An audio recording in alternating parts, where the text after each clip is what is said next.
The radio crackled at 9:47 in the morning, static first. Then Captain Derek Voss's voice, loud, clipped, the voice of a man who had already decided. All crew, abandon ship now. Silence.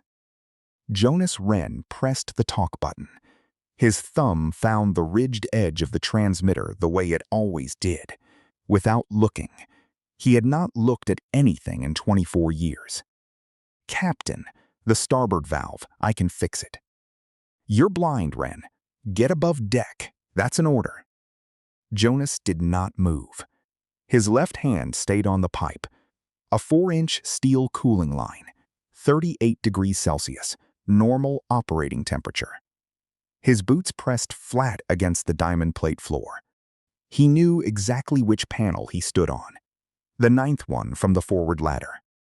I know this ship. Voss did not respond. The radio went dead.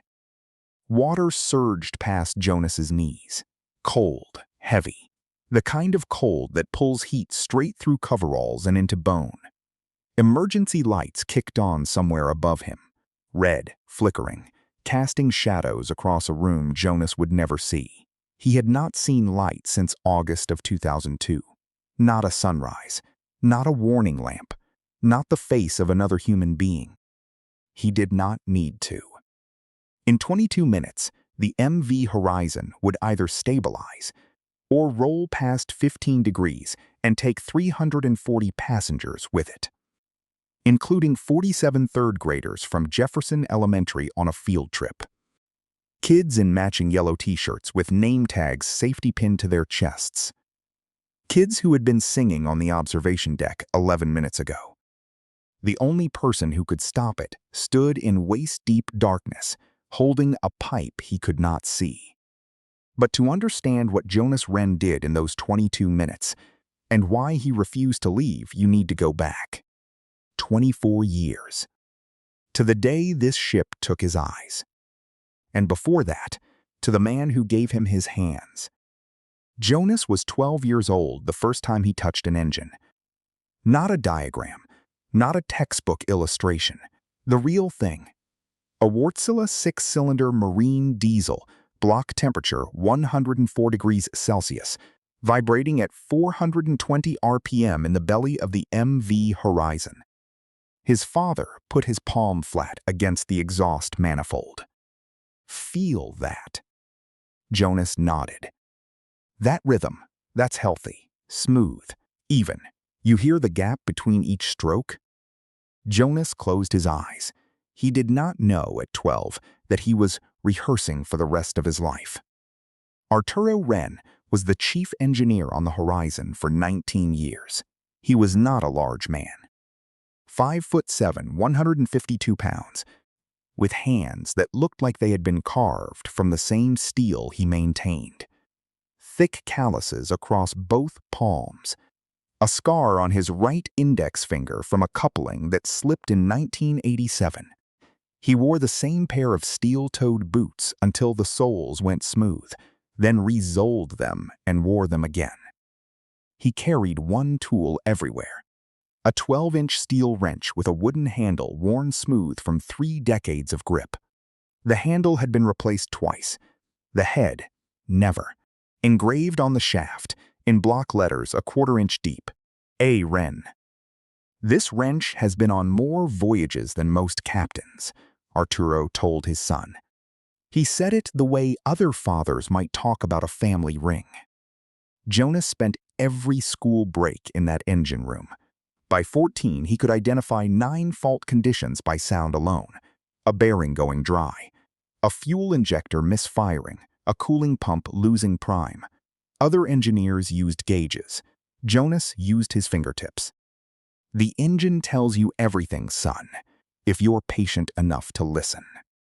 Arturo said that on a Tuesday in November, standing on the 7th diamond plate panel from the aft bulkhead, wiping oil from the wrench with a rag that smelled like diesel and rust.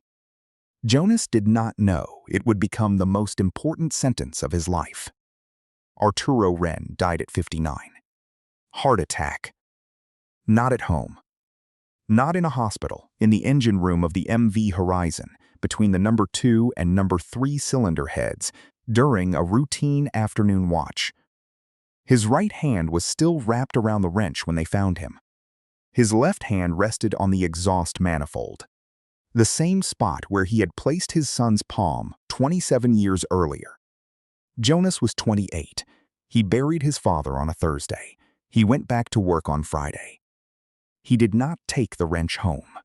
He put it in the third drawer of the engine room tool bench, port side, where Arturo had always kept it. It stayed there for the next 30 years. 6 years later, Jonas went blind. The date was August 14th, 2002, a Wednesday. Sodium hydroxide, industrial grade, 50% concentration. A corroded fitting on the chemical treatment loop for the freshwater system. The fitting failed at 10:23 in the morning, while Jonas was checking the adjacent pipe joint. The spray hit him across both eyes and the bridge of his nose. He did not scream. His hands went to his face. His knees buckled. He fell forward onto the diamond plate floor, the 11th panel from the forward ladder, and his forehead struck steel. He tasted blood and chemical burn at the same time. His eyes felt like someone had poured hot sand behind his eyelids and sealed them shut. They never opened again. Not the way they were supposed to. The company, Pacific Maritime Transit Authority, offered him $0 in compensation. The fitting had been flagged for replacement 14 months earlier. The work order sat in a filing cabinet on the third floor of the operations building, unsigned. No one had approved the repair. No one had followed up. And when Jonas lost his sight because a 40-cent O-ring rotted through, the company's legal team spent 11 days building a case that it was operator error.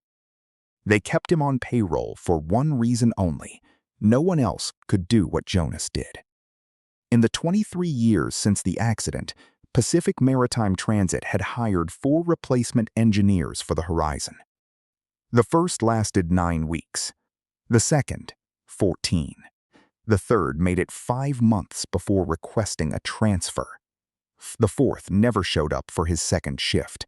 The engine room of the Horizon was loud, 110 decibels at full load. It was hot, 48 degrees Celsius, near the exhaust headers. The floors were diamond plate steel, slick with condensation and oil. The bilge wells were 18 inches deep. The overhead clearance near the aft bulkhead dropped to 5 feet 2 inches. None of them could work it the way Jonas could.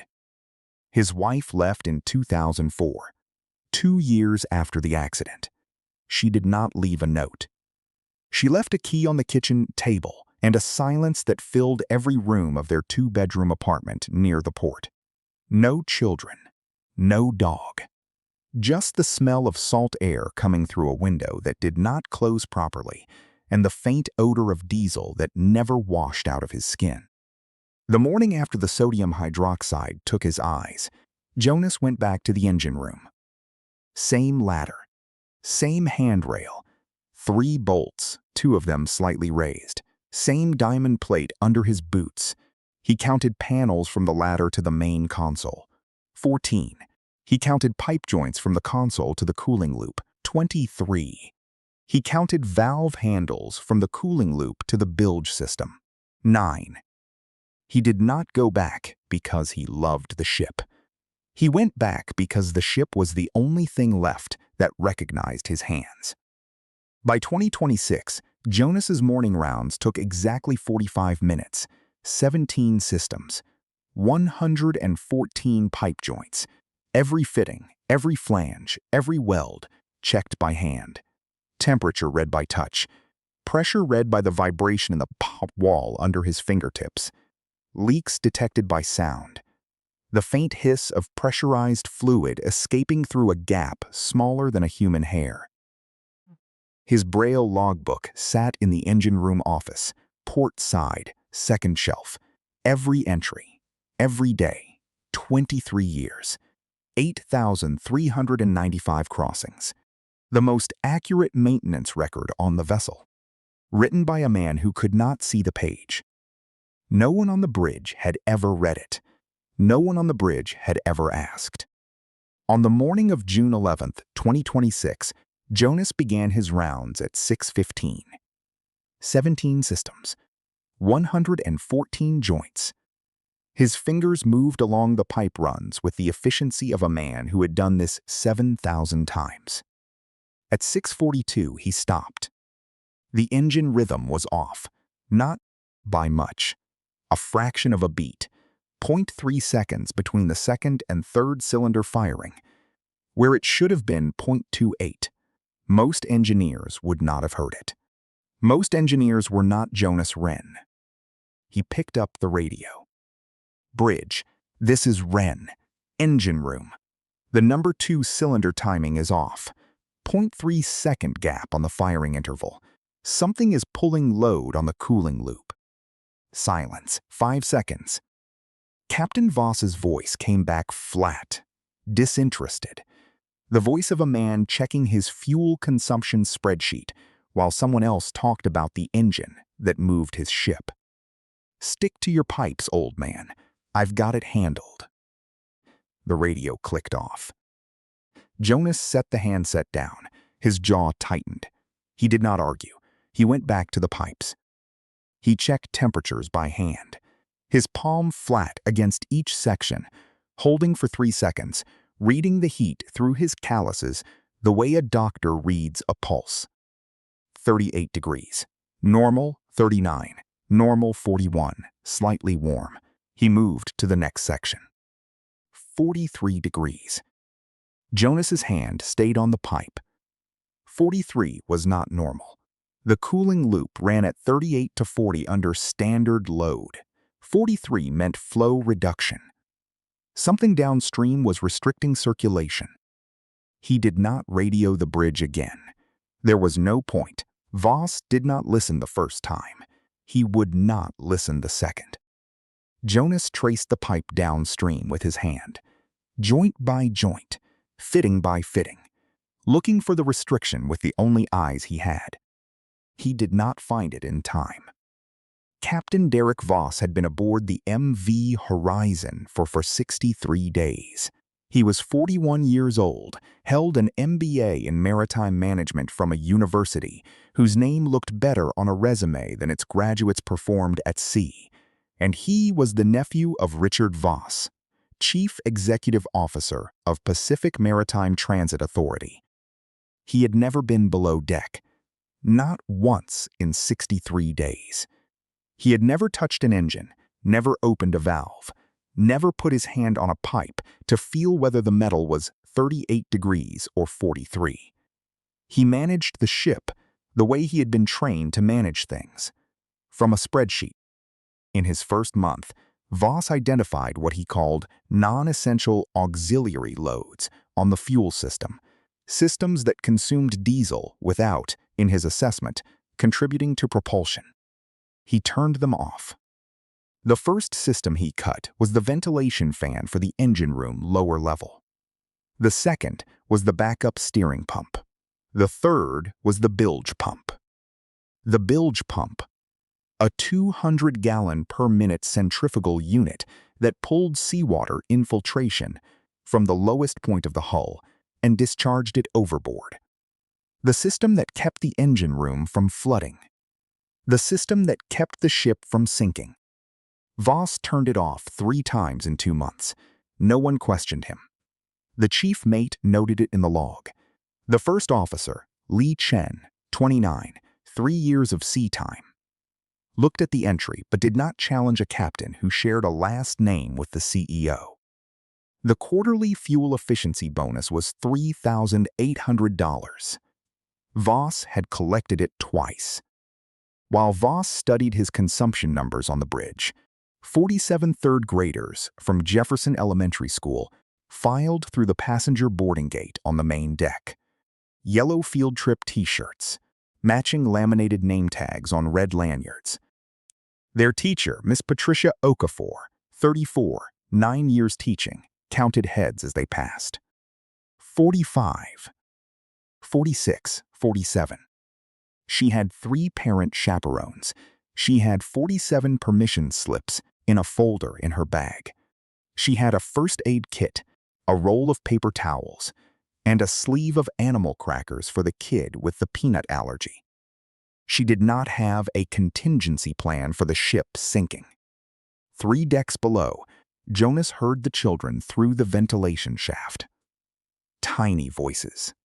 Laughter.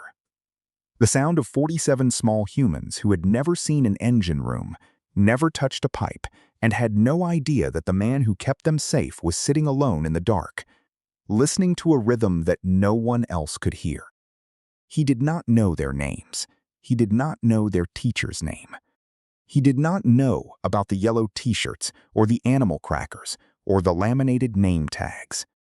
But in 22 minutes, he would be the only thing standing between all 47 of them and the Pacific Ocean. 17 minutes after Jonas radioed his warning, the number 3 pressure relief valve blew. The sound hit like a gunshot in a cathedral, a single, percussive crack that echoed off every steel surface in the engine room and buried itself in Jonas's chest. He was standing at the number 4 cooling junction, 12 panels from the forward ladder, when the pressure wave knocked him sideways. His shoulder hit a vertical pipe support. His hand shot out and caught the handrail. Then the water came. Not a trickle, not a seep. A wall of cold moving through the dark, filling the bilge wells in seconds, climbing the deck plates, reaching his boots, his shins, his knees. He bent down and touched the surface. Cold. He brought his fingers to his lips. Salt. Not coolant, not condensate. Seawater. The ocean was getting in. The main lights died. Somewhere above him, emergency lamps switched on. Red. Pulsing. Turning the engine room into a space that sighted men would describe as hellish. Jonas did not notice. He had not noticed a light change in 24 years. Here is the thing about total darkness. For 339 passengers on the MV Horizon, the emergency lighting meant fear, red shadows, disorientation, the loss of the one sense they depended on most. For Jonas Wren, it was Tuesday. He stood in the rising water. He listened. The engine rhythm had changed, deeper, slower, labored. The ship was listing. He could feel the angle in the soles of his boots. The diamond plate tilted starboard. He estimated 8 degrees from the pressure differential in his knees. 8 degrees was a warning. 15 degrees was a crisis. 25 was the point of no return. On the main deck, 340 passengers felt the floor shift beneath their feet. The horizon through the observation windows tilted. Slowly, steadily, like a picture frame sliding off a wall, coffee cups slid off tables. A stroller rolled into a bulkhead. A woman grabbed her daughter's arm and pulled her close. Then the screaming started. On the bridge, Captain Derek Voss stared at the clinometer. The needle sat at 8 degrees and climbing. His hands gripped the console. His face had gone white. The spreadsheets on his laptop meant nothing now. The fuel efficiency numbers meant nothing. The $3,800 bonus meant nothing. He grabbed the ship-wide intercom. All passengers, proceed to muster stations immediately. This is not a drill. All passengers, muster stations. His voice cracked on the second passengers. 30 seconds later, he reached for the alarm. 7 short blasts, 1 long. The signal every mariner knows. The signal only a captain can give. Abandon ship. The crew scrambled. 4 lifeboats, 2 port, 2 starboard. Lifeboat 1, operational, capacity 80. Lifeboat 2, operational, capacity 80. Lifeboat 3. The chief mate pulled the davit release lever, and the cable snapped 6 inches from the drum. Rotted through. The last inspection had been 14 months ago, under Voss's predecessor, under a maintenance budget that Voss had cut by 22%. Lifeboat 3 hung from one cable, swinging against the hull like a broken pendulum. Lifeboat 4, release mechanism jammed. 2 crew members pulled. A third kicked the housing. The lever would not move. It had not been exercised since the last dry dock, 17 months. 2 of 4 lifeboats, inoperable. 340 passengers. 2 working lifeboats with a combined capacity of roughly 160. 180 people with nowhere to go. On the observation deck, Patricia Okafor did not scream. Her hands were shaking. She could see her own fingers trembling against the fabric of her jacket. But her voice held. She gathered her 47 students into the starboard corner, backs against the bulkhead, away from the windows. Everyone sit down, crisscross, hands in your laps. 47 small bodies dropped to the deck. Some were crying. A girl with braids clutched a stuffed whale. A boy in the back row had his eyes squeezed shut. Patricia started singing, low, steady, the same song she sang at the start of every school day. You are my sunshine, my only sunshine. Her voice shook on only. She kept going. The Coast Guard received the distress call at 10:04. Response time from the nearest cutter, 35 minutes. The MV Horizon might not have 35 minutes. 12 meters below the observation deck, in the flooded engine room, Jonas heard the abandoned ship alarm. 7 short, 1 long. The pattern vibrated through the steel around him, conducted through pipe and plate and frame, arriving at his hands before it reached his ears. The radio crackled. All crew above deck, final call. All crew above deck. Then Li Chen's voice, younger, tighter, the voice of a 29-year-old who had never been in a sinking. Jonas, you copy? Get up here. Jonas pressed the transmit button. Li Chen, how fast is she taking water? I don't know. I do. Jonas's hand moved along the pipe. He felt the flow. He felt the temperature. He calculated volume by the rate of rise against his body. The water had climbed 6 inches in 90 seconds. 22 minutes. Maybe less. Silence. Jonas, get above deck. That's an order from the captain. The captain doesn't know this engine room. Jonas clipped the radio to his belt. He started moving. Everyone else on the MV Horizon was running toward the light, toward the open deck, the muster stations, the promise of lifeboats and sky and rescue helicopters. Every survival instinct, every training protocol, every rational thought pointed upward, out, away. Jonas went deeper into the dark. He moved along the pipe run, 22 meters from his current position to the bilge system junction. His left hand on the overhead pipe rack for guidance, his right hand reading every joint, every flange, every weld as he passed. He counted steps. He counted panels. The diamond plate told him where he was, each panel slightly different under his boots, warped by years of heat and weight and corrosion, in patterns he had memorized the way a pianist memorizes keys. He checked the strum box first. The intake screen for the bilge pump, a perforated steel basket designed to filter debris before it reached the pump impeller. He knelt in the water. It was at his waist now. He plunged both arms down, found the basket, ran his fingers across the mesh. Clear, no blockage, no debris. He reached further, found the pump intake pipe, followed it to the pump housing, put his palm flat against the casing. Cold still, no vibration. The pump was not clogged. It was not seized. It was off. Jonas pulled his hand back. Water dripped from his fingers into the black pool around him. He stood and started moving again. There would be time to ask why the pump was off. Later.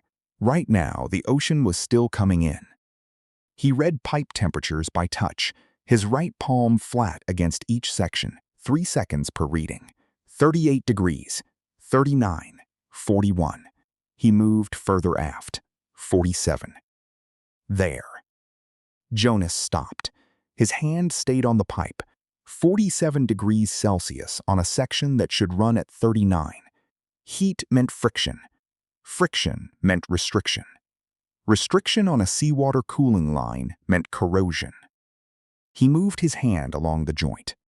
His fingers found the coupling, a bolted flange connection, 8 bolts, gasket material between the faces. His fingertips traced the circumference. On the underside, a gap, rough edges. Corrosion had eaten through the pipe wall. He pressed gently and felt the spray, thin, high pressure, cold. Seawater jetting through a crack approximately 8 centimeters long. This was the breach. This was where the ocean was getting in. He knew what he needed. The emergency SDNR valve. A screw-down non-return valve on the seawater crossover designed to isolate sections of the hull piping in exactly this scenario. It had been installed during the 2014 refit. During the 2019 refit, a yard worker had welded it shut. Permanently. Because replacing the valve was in the budget and welding it closed was cheaper. The valve sat on the right side bulkhead, 14 diamond plate panels from the forward ladder. Jonas had walked past it 8,395 times.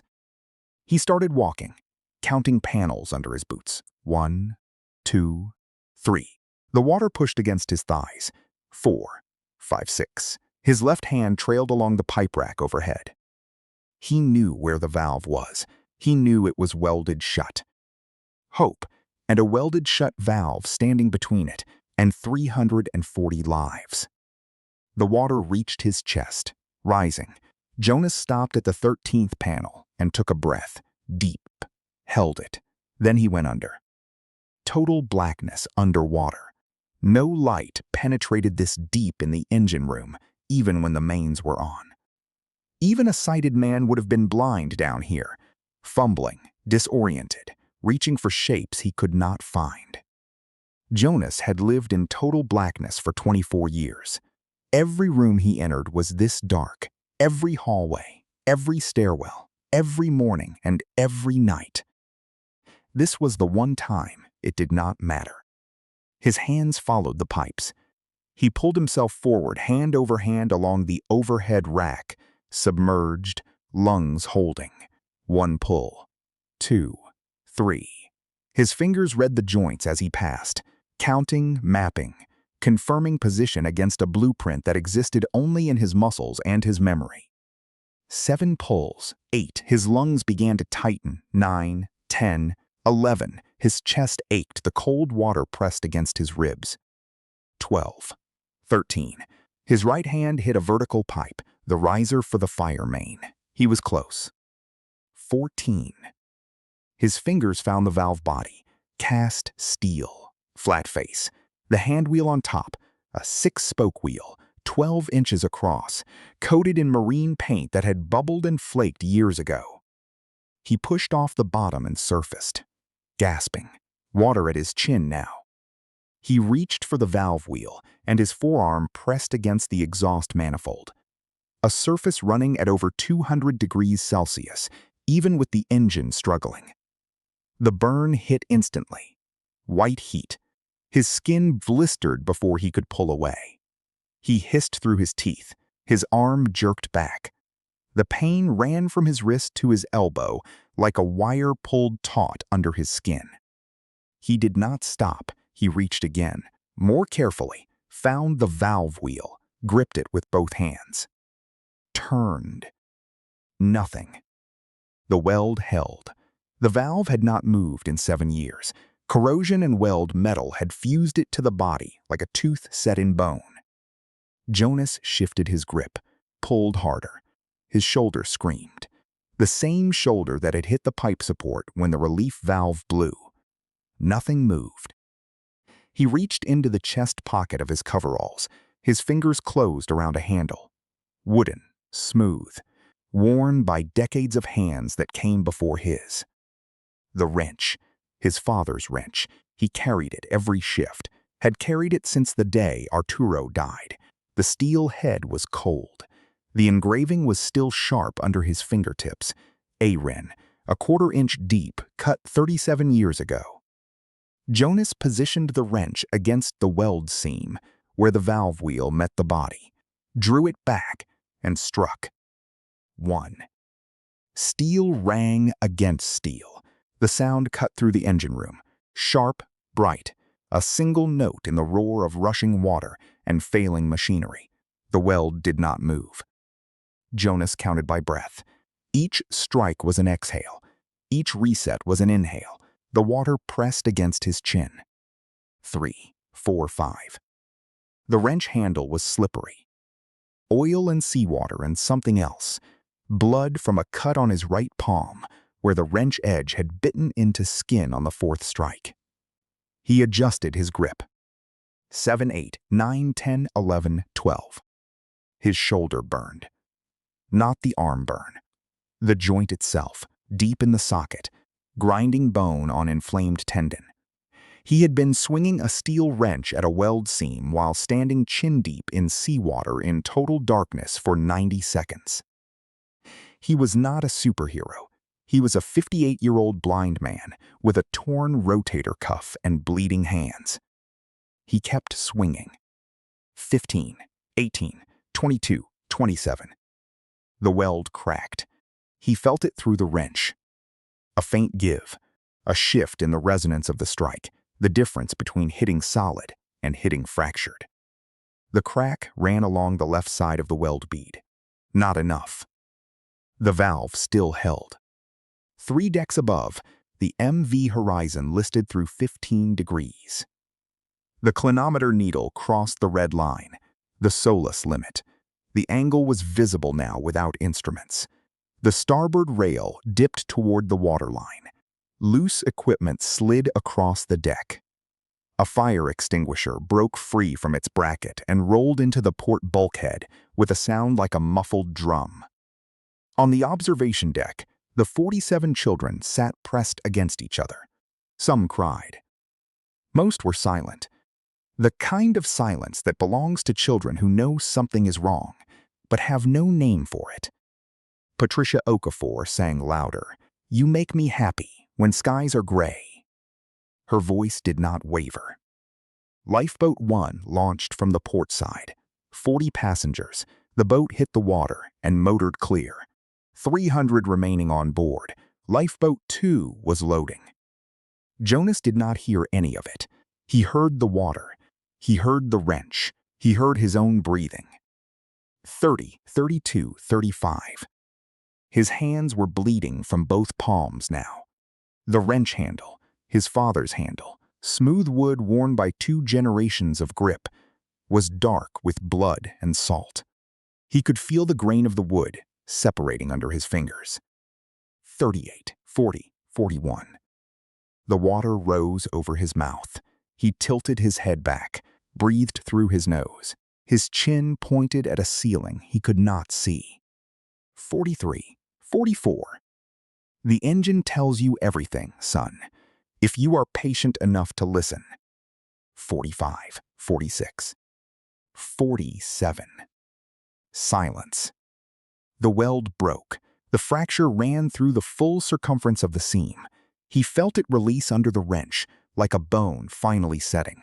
The valve wheel moved. A quarter turn. A half. Full open. Water stopped flooding through the breached coupling. The crossover sealed. The spray against his arm. Gone. Jonas stood in the dark, water at his chin, both hands shaking. The wrench hung from his right fist, blood running down the handle and dripping into the black water below. He breathed. In, out, in, out. He counted to 5. Then he moved again. The water had stopped rising, but the ship was still listing. 15 degrees. The free surface effect. Thousands of gallons of seawater sloshing freely in the bilge, shifting the center of gravity with every roll, pushing the ship further and further from vertical. The water needed to be pumped out. Jonas waded through the dark to the auxiliary control panel. Port side, aft bulkhead. His hand found the panel face, rows of switches, circuit breakers, indicator lights that meant nothing to him. He did not need the lights. He needed the switches. His fingers walked across the top row. First switch, shore power disconnect. Second, emergency generator transfer. Third, fire pump. Fourth, ventilation.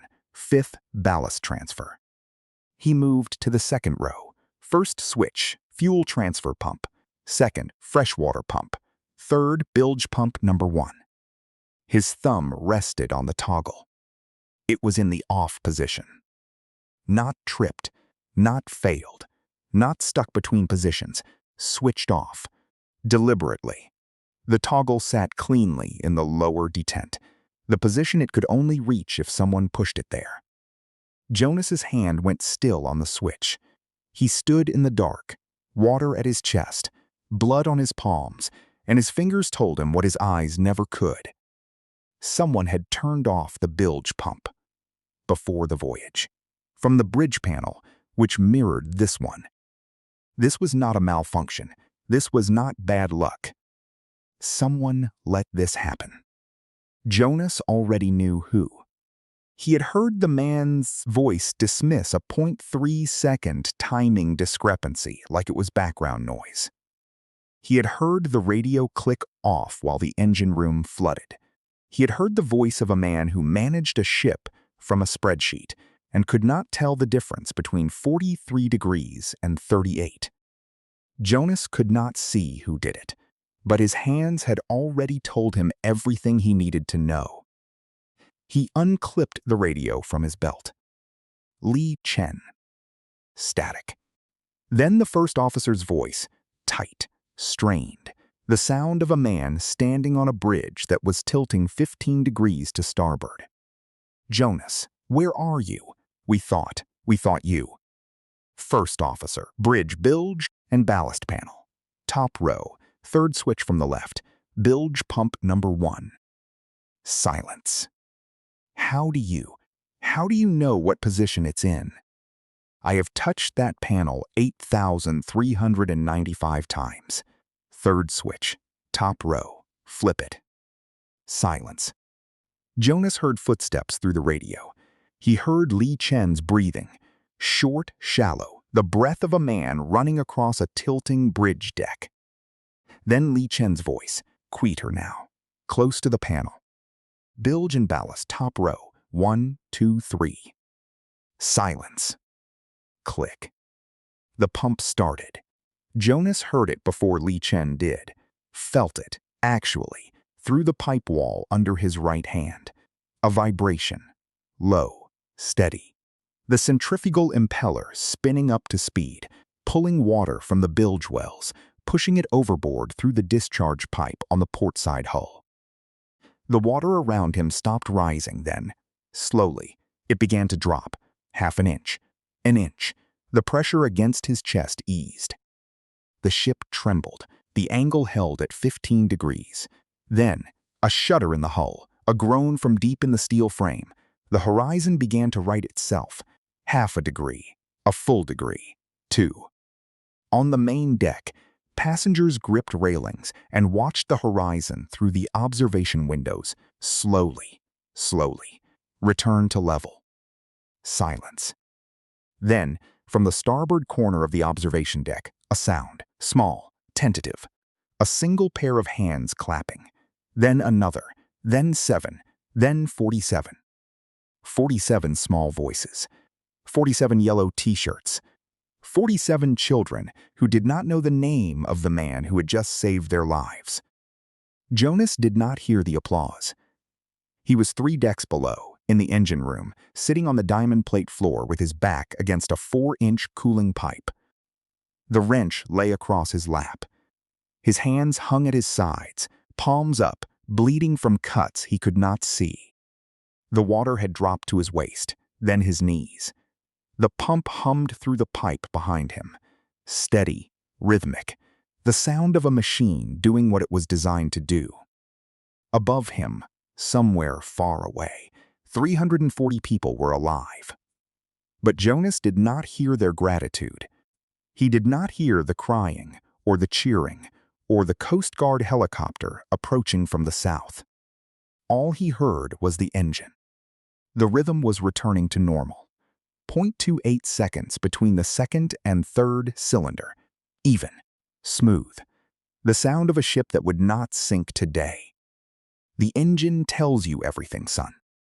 Jonas leaned his head back against the pipe, closed his eyes, a gesture that meant nothing and everything. That was enough. The tugboats met the MV Horizon 3 miles from the breakwater.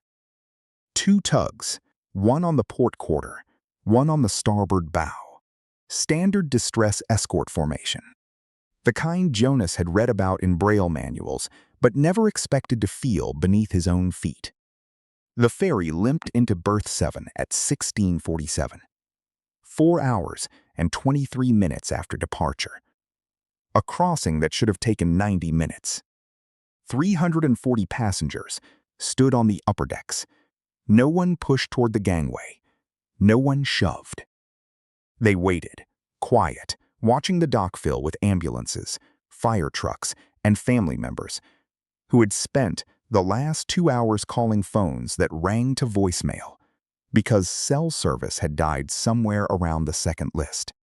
Below them, 4 decks down, behind a watertight door that still had seawater pooled at its base.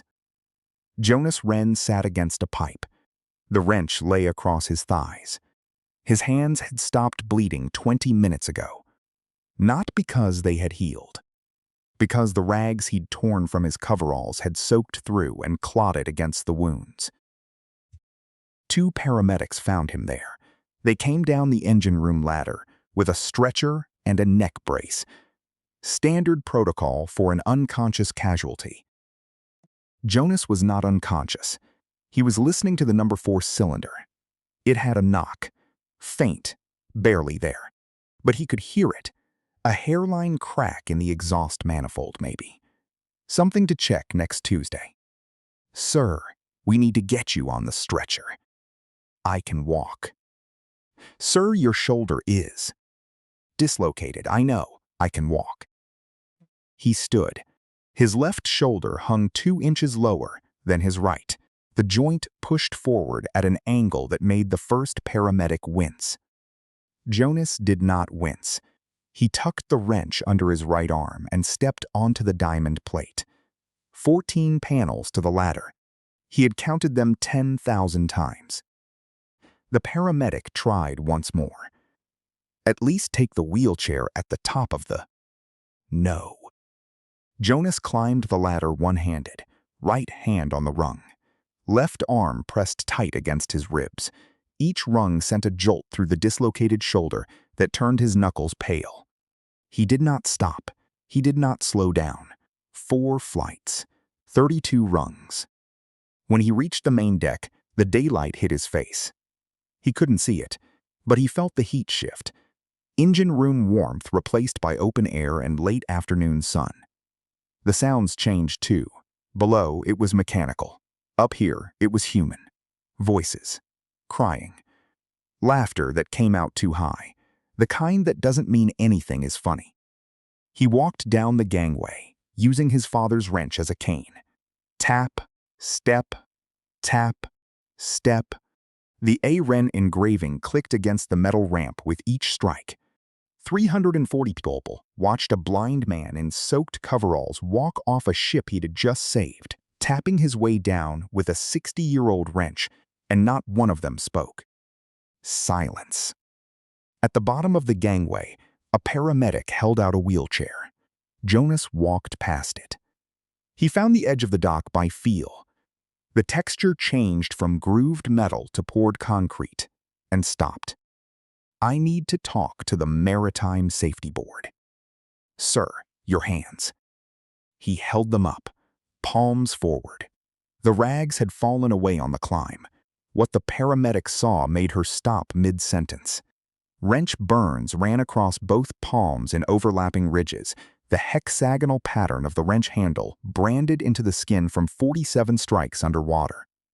3 fingernails on his left hand were torn. Not cracked. Torn. Gone at the root. The nail beds were dark and swollen. "I need to know who turned off the bilge pump," Jonas said.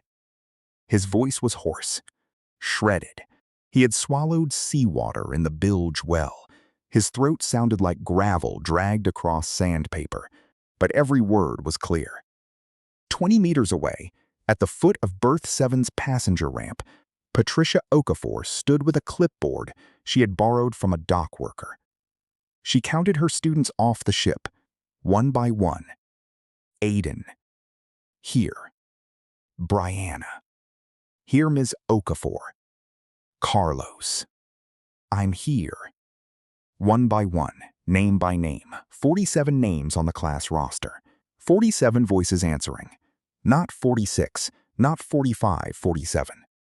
Patricia reached the last name, checked the mark, counted the checks, counted them again. 47. Her clipboard hand dropped to her side, her chin lifted, her eyes closed.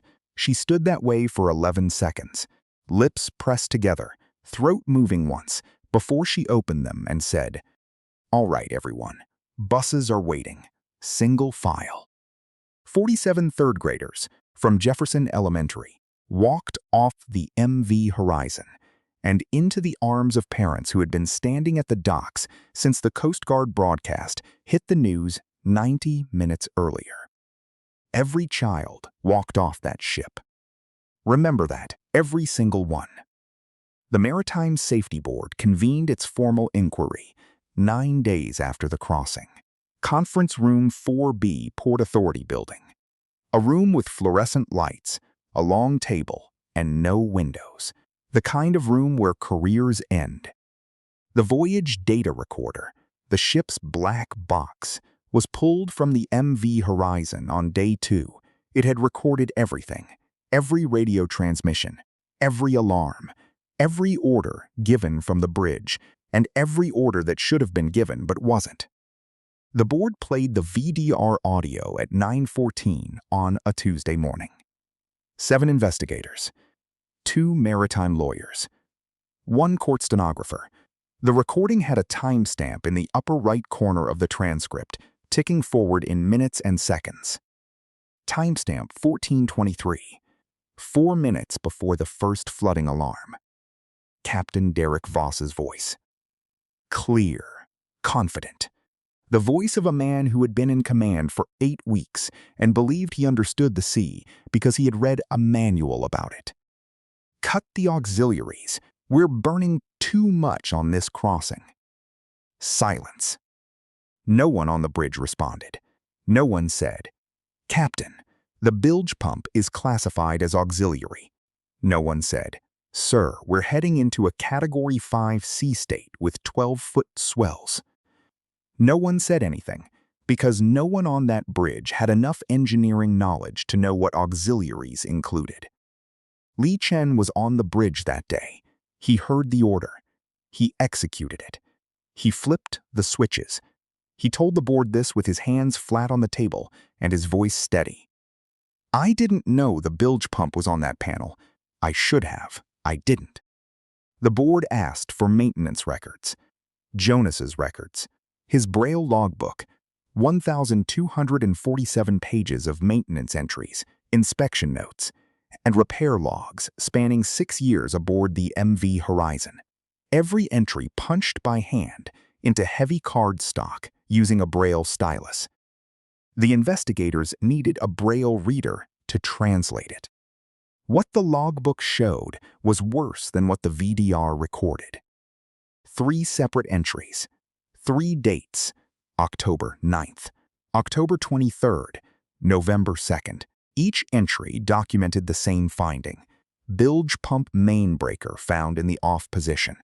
Each entry included Jonas's recommendation in capital Braille letters, the equivalent of shouting, that the pump breaker be locked in the on position with a physical lockout tag. 3 reports filed. 3 reports received by the operations office. 3 reports noted and archived. Translation: they were read, stamped, and buried in a filing cabinet on the 4th floor of the company's shoreside office. No action taken, no lockout installed, no follow-up. The investigators pulled Voss's personnel file next. His quarterly performance reviews showed one consistent highlight: fuel efficiency. The MV Horizon, under Voss's command, had reduced fuel consumption by 11% in 8 weeks. The company rewarded this with a quarterly bonus: $3,800. Voss had collected it twice, once in October, once at the start of November. $3,800. That was the price Derek Voss had put on 340 lives.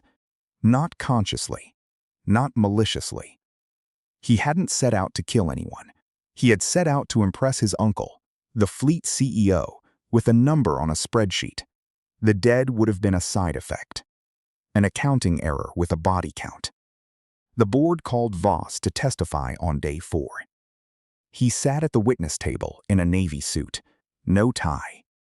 His lawyer had told him a tie would look arrogant. Without it, he looked like what he was: a 41-year-old man who had been given a ship because of his last name and had nearly sunk it because of his ignorance. Captain Voss, can you explain your decision to disable auxiliary systems during a Category 5 crossing? I was following standard operating. There is no standard operating procedure for disabling a bilge pump before a Category 5 crossing, Captain. Silence. Voss's hands gripped the edge of the witness table. His knuckles went white. His jaw worked. Open, closed, open. But no sound came out. The color left his face in stages, starting at the forehead, moving down, until he looked like a man made of paper. He tried again. The fuel targets. The company set benchmarks that. The company did not instruct you to disable the bilge pump, Captain. The decision log shows your initials, DV, 3 times. Voss looked down at the table. He did not look up again for the remaining 47 minutes of his testimony. And here's what the investigation revealed that Voss didn't know, couldn't know, and wouldn't have understood if someone had told him. The corroded coupling that Jonas found by hand, the one in the raw water cooling line, had been flagged for replacement 14 months earlier. Jonas had submitted the work order. The shoreside office had denied it. Cost $412 for the coupling and 6 hours of labor. $412. Remember that number too. The consequences came fast, faster than the maritime industry usually moves, which is to say they came within weeks instead of years. Captain Derek Voss was arrested 11 days after the crossing. The charges: reckless endangerment of 340 lives and negligent operation of a passenger vessel under maritime safety statutes. His bail was set at $250,000. His uncle paid it. The Coastal Ferry Company was fined $3.2 million. The 3rd largest maritime safety fine in the region's history. Larger than the Coastal Star grounding in 2019. Larger than the fuel spill in the Inner Harbor in 2021. The only 2 fines that exceeded it involved actual loss of life. No one died on the MV Horizon, but the board made clear in their ruling, the margin was not skill. The margin was luck, and one blind engineer who refused to stay on deck where it was safe. The fleet CEO, Richard Voss, Derek's uncle, the man who had built a ferry company on low bids and deferred maintenance, was removed by the board of directors 6 weeks after the incident. The vote was 13-1. The single dissent came from Richard Voss himself. But this is the part you need to hear. Voss wasn't the disease, he was a symptom.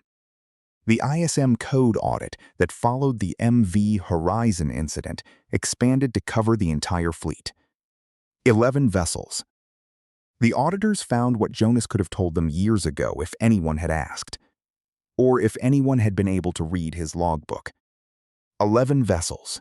9 had maintenance violations, expired fire extinguishers on the MV Crestline, 14 months past inspection, rusted davit pins on the MV Bayside that would have failed under the weight of a loaded lifeboat. Lifeboat inspection logs on 3 vessels with entries copied word for word from the previous month. Same handwriting, same timestamps, same fictional inspections recorded for boats that no one had opened in a year. On the MV Horizon itself, 2 of the 4 lifeboats were inoperable. On a passenger ferry carrying 340 souls. The davit release mechanisms had seized from corrosion. If Jonas had not stopped the flooding, if the ship had gone down, 2 of those 4 lifeboats would not have launched. 170 people would have been fighting for space in 2 boats rated for 85 each. The National Maritime Authority issued an emergency directive within 30 days. Every passenger vessel in the country, ferries, cruise ships, harbor craft, was required to undergo a full lifeboat deployment test. Not a visual inspection, a deployment test. Lower the boats, raise the boats, prove they work. 43 vessels failed. And in the months that followed, a new regulation was drafted. It didn't have a catchy name at first, just a number, Maritime Safety Regulation 2024-0117. But the press called it something else, and the name stuck. The Horizon Protocol. Mandatory real-time bilge pump monitoring on all passenger vessels. Electronic sensors on every bilge pump breaker that would transmit status to the bridge and to a shoreside monitoring station simultaneously. If a bilge pump was switched off, the bridge would know in 3 seconds. Shoreside would know in 10.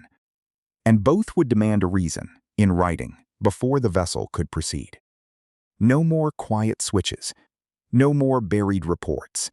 No more $412 couplings denied to save a line on a spreadsheet. The regulation passed unanimously. 3 months later, a Saturday in February. Clear skies, 8 degrees Celsius. The Port Authority had set up a small stage at berth 7, the same berth where Jonas had tapped his way down the gangway with a wrench for a cane. 340 people came back. Not all of them, but enough. Enough that the dock was full. Former passengers, their families. Dock workers who had been there that day.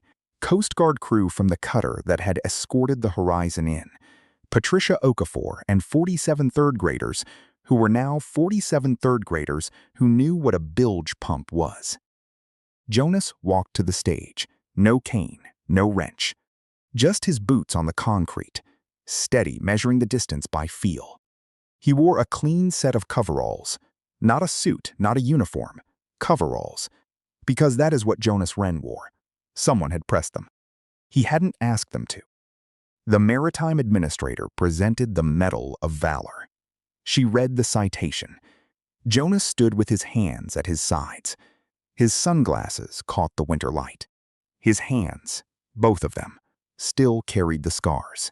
The wrench burns had healed into raised white ridges across his palms, the hexagonal pattern still faintly visible. They would never fully smooth out. The 3 torn fingernails on his left hand had grown back uneven and thick.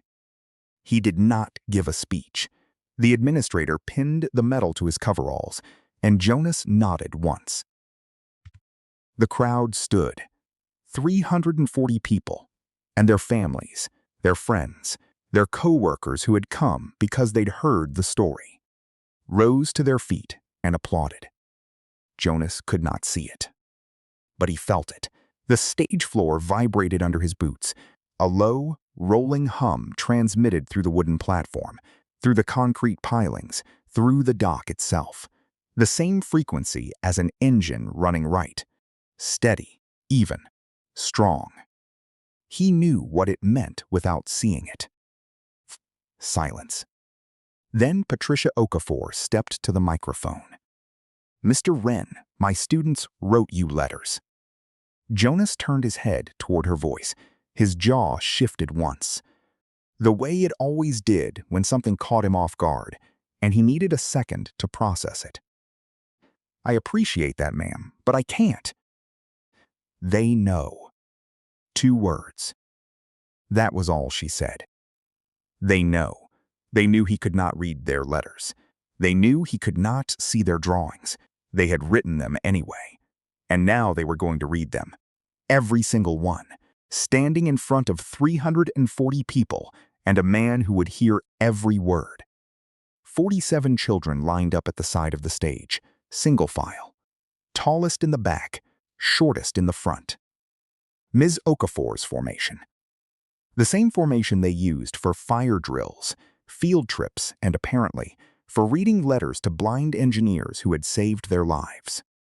The first child walked to the microphone. A boy, 7 years old. His voice was thin and high and shaking. "Dear Mr. Wren, thank you for fixing the boat. My mom says you are very brave.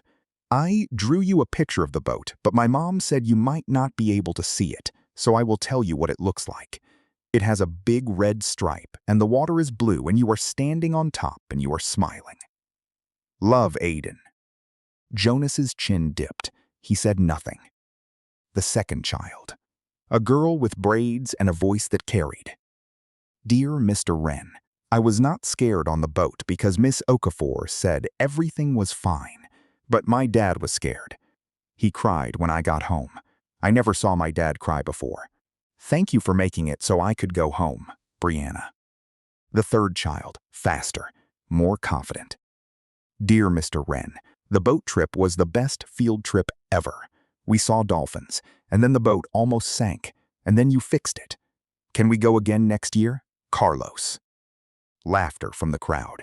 Scattered, warm. The kind that loosens the tightness in a room. The fourth child. "Dear Mr. Wren, my grandpa was an engineer too. He fixed cars. He said the most important thing is listening to the engine. I think you and my grandpa would be friends. Destiny."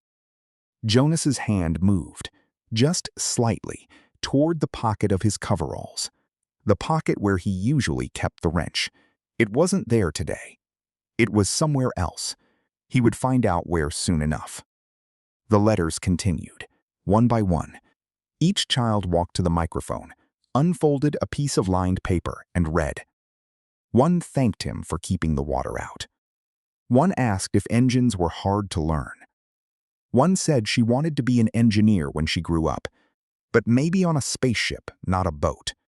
One asked if he had a dog because dogs are really good at helping people who can't see, and you deserve a really good dog. Letter number 12. A boy. Calm, matter of fact. The kind of 7-year-old who would grow up to be the person in the room who said the obvious thing that no one else would say. "Dear Mr. Wren, my mom said you're brave. I think you're just good at your job." Silence. Jonas smiled, the first time in this entire story. Not a grin, not a performance. His lips moved, just the left side, pulling up at the corner, and he turned his head toward the boy's voice.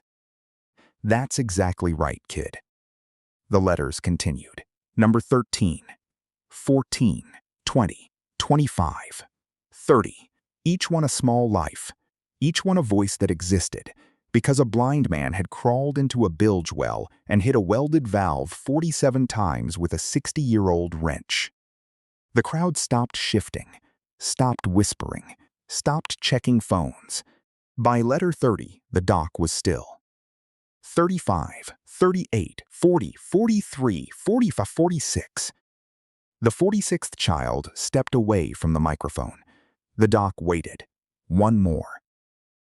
The last child walked forward, the smallest in the class. A girl who stood on her toes to reach the microphone and still had to tilt it down. Her voice was not small. Her voice was the loudest of all 47. She unfolded her paper, pink construction paper. She held it in both hands. "Dear Mr. Wren." She paused, looked at the paper, looked at the crowd, looked at Jonas, or rather, looked at the man in the sunglasses who was sitting perfectly still with his scarred hands resting on his knees. "Thank you for staying in the dark so we could stay in the light." Silence. The dock, 340 people, the gulls overhead, the water slapping against the pilings, all of it silent. Jonas's jaw tightened. The muscles along the side of his face pulled taut, the way a cable pulls taut before it takes the full load. His sunglasses could not hide what came next. Tears. Not a wave, not a flood, just two steady lines, ran from beneath the dark frames, past his cheekbones, and down to his jaw. They hung there for a moment, then fell. He did not wipe them away. He did not turn his head.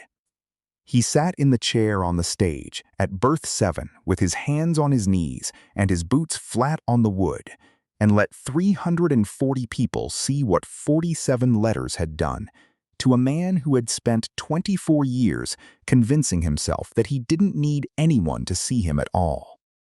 340 people stood. No one clapped. No one cheered. No one needed to. Silence. It lasted 11 seconds. 11 seconds where the only sound was the harbor water and the distant engine of a tugboat idling at berth 9. Then, slowly, starting from the back of the crowd and rolling forward like a wave Jonas would have understood, the applause began. He could not see the 340 people standing. He could not see the 47 children. He could not see Patricia Okafor, pressing her clipboard against her chest with both hands, her chin up, her eyes wet, her lips pressed into a line so tight they'd gone white. But he felt the dock vibrate, that same low frequency, an engine running right. And that, as it had always been, was enough. The Horizon Protocol was signed into law on March 15th. The Maritime Administrator signed it at the same Port Authority building where the investigation had been held. Conference Room 4B. The room with no windows where Derek Voss's career had ended. They brought Jonas. He signed the document in Braille, a ceremonial copy, embossed, using his right hand. The scars pulled when he pressed the stylus down. He did not mention it. Arturo Wren's wrench, the 60-year-old, 16-inch combination wrench with the A Wren, engraving worn smooth on one side from decades of grip, was placed in a glass case at the National Maritime Safety Museum. It sat next to Jonas's Braille logbook, open to the page dated October 9th, the first entry documenting a bilge pump found switched off. The plaque beneath the case read, "A Wren, 2 generations of service at sea." Jonas had run his fingers over the plaque before they installed it. He'd asked them to change one word. The original draft said, 2 generations of heroism at sea. Jonas told them heroism was the wrong word. Service, he said. They changed it. Captain Derek Voss was sentenced in April. 4 years. He served 22 months at a minimum security facility 40 miles from the coast. Close enough to smell the salt air on certain days when the wind came from the east. He never worked in maritime again. The last public record of Derek Voss showed him managing a hardware supply warehouse in a town with no harbor. Lee Chen was promoted 18 months after the incident. Captain of the MV Baypoint, a sister vessel to the Horizon, same class, same engine layout. The first thing Lee Chen did when he boarded was walk past the bridge, past the officers' quarters, past the passenger deck, and down 4 flights of stairs to the engine room. He found the chief engineer at the workbench, writing in a maintenance log. "I'm Lee Chen. I'm your new captain." The chief engineer looked up. "Captains don't usually come down here." "I know," Li Chen said. "That's why I'm here." He introduced himself by name. He asked the chief engineer's name. He asked about the bilge pumps. He asked about the fire suppression system. He asked about things he didn't understand and wrote the answers in a small notebook he carried in his back pocket. The same pocket where, years later, he would still carry it. Patricia Okafor's class graduated from 3rd grade in June. 47 students, all present, all accounted for. Jefferson Elementary renamed their science lab that summer. The new name was painted above the door in blue block letters, the engine room. Every year after that, 3rd graders at Jefferson Elementary spent 2 weeks learning basic mechanics. How a pump works. How pressure builds in a closed system. How to read a gauge. The first lesson, printed on a laminated card that hung on the wall next to a photograph of a ferry with a red hull, read, "You don't always need to see to understand." Patricia taught that lesson herself every year. She never delegated it. Engine room, MV Horizon, 7 months after the crossing. The ship had been in dry dock for 4 months. Every pipe replaced, every valve tested, every coupling, including the one in the raw water cooling line, new. The diamond plate flooring had been pulled up, inspected, and rebolted. 14 panels from the main walkway to the ladder. Jonas stood at the base of the ladder, alone. The shipyard crew had finished that morning. The Horizon was cleared for service. She would sail again on Tuesday. He stepped onto the first diamond plate panel, then the second. His boots knew the spacing. His hands found the main coolant line. New pipe, smoother than the old one, the threading still sharp enough to feel the ridges clearly. He placed his left hand flat against the pipe, palm down, fingers spread. The hand was steady. The scars had settled into the skin, part of him now, the same way the engine room was part of him. 38 degrees Celsius, normal. He moved down the line, checking each joint, each flange, each coupling. 13 connections in the main run, all tight. All right. The bilge pump hummed in its housing, a low, constant tone, running.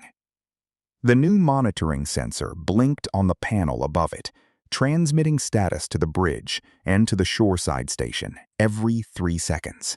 If anyone ever switched this pump off again, 14 people would know about it before the switch finished its arc. Jonas reached the end of the main run. He turned, walked back, 14 panels. He stopped at the last one and stood still. The engine room was quiet, not silent. An engine room is never silent, but quiet. The kind of quiet that means everything is working. Generators humming at the right pitch, coolant flowing at the right rate, oil pressure steady, exhaust temperature within range.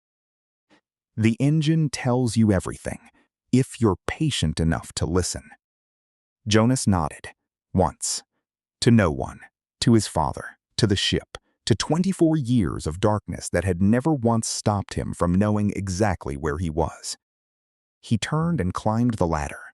32 rungs, one-handed, because old habits outlast old injuries. At the top, he stepped onto the main deck. The air changed, the sound changed. Somewhere above him, a gull called out twice and went quiet. Jonas Wren walked across the deck of the MV Horizon, and the ship, whole, repaired, and ready, carried his weight without complaint. Jonas Wren never saw the medals. He never saw the letters, stacked in a shoebox that Patricia Okafor delivered to his apartment in a brown paper bag. He never saw the museum exhibit, the glass case, the wrench, the logbook open to the page where he'd written the words that should have saved the ship months before his hands had to. He didn't need to. He knew the bilge pump was running. He knew the pressure was right. He knew the engine rhythm was even and steady and true. And that was always enough.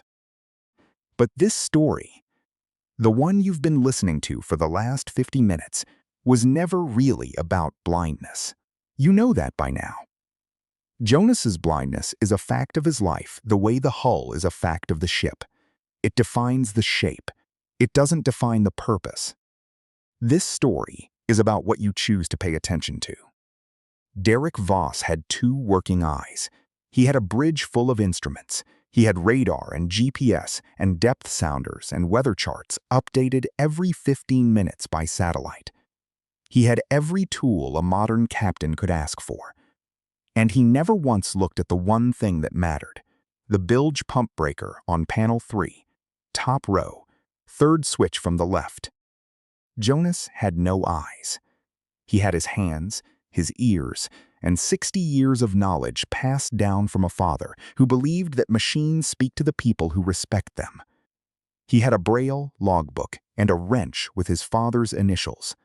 That was all. Voss had everything and saw nothing. Jonas had nothing and saw everything. And if you've been listening, really listening, you already know which one kept 340 people alive. If you've ever been the person who stayed, the one who went below when everyone else went up, the one who filed the report that no one read, the one who checked the gauge one more time, the one who sat in the dark, alone, doing the work that no one would see and no one would thank you for, until the day it was the only thing standing between 340 people and the sea. This story was for you. So here's the question I'll leave you with, not about Jonas, about your life, your ship, your engine room.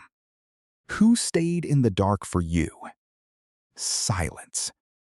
If you want more stories about the ones who stayed, the ones who held the line when no one was watching, I'll be here. The engine's still running.